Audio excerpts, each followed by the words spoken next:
गाड़ी चालकों पाई खुशी खबर गोटे झटकार कटिजीव सबु चालाण। तेबे कौन रही संपूर्ण अपडेट आसतु जाना।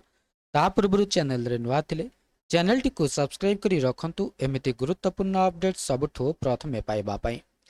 जदि आपणक गाड़ी रे अनेक ट्रैफिक चालाण पड़ी रही एवं आपण बारंबार कोर्ट परिदर्शन बंचिबाकू चाहुछंती यह एक भल सुजोग। प्रकृत में खूब शीघ्र एक स्वतंत्र लोक अदालत प्रतिष्ठा हेबो जेउठारे आपण आपणकर पुराना ट्रैफिक चालाण गुड़ी को सहजरे समाधान करि परिबे। ट्रैफिक पुलिस एवं राज्य आईन सेवा प्राधिकरण 5 एप्रिल 2026 रे एक स्वतंत्र लोक अदालत आयोजन करिबे।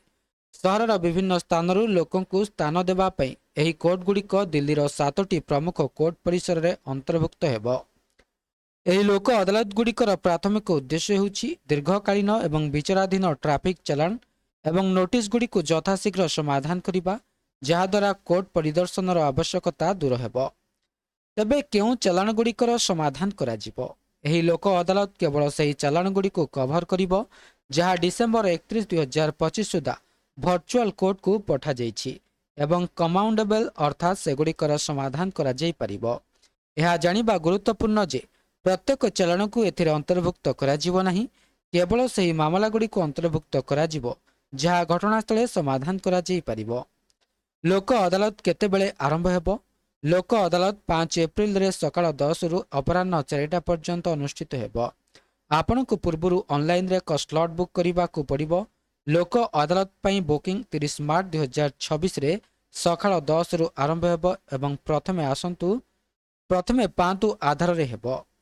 ଏହି ଲୋକ ଅଦାଲତରେ 2 ଲକ୍ଷରୁ ଅଧିକ ଚାଲାଣ ପ୍ରକ୍ରିୟାକରଣ କରାଯିବ ଏବଂ ଡାଉନଲୋଡ୍ କେବଳ ସୀମିତ ସଂଖ୍ୟକ ମାମଲା ପାଇଁ ଉପଲବ୍ଧ ହେବ।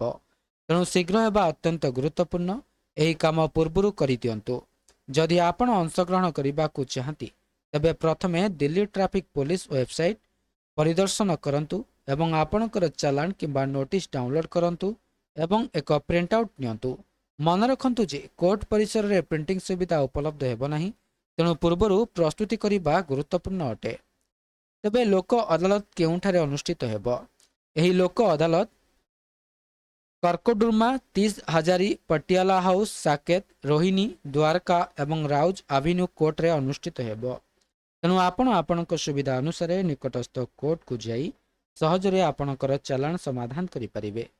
ସକାଳରୁ ସନ୍ଧ୍ୟା ପର୍ଯ୍ୟନ୍ତ ଏହି ସମସ୍ତ କୋର୍ଟ ପରିସରରେ ବିଚାରାଧୀନ ମାମଲାଗୁଡ଼ିକର ଶୁଣାଣି ଏବଂ ସମାଧାନ କରାଯିବ ବୋଲି सूचना मिली।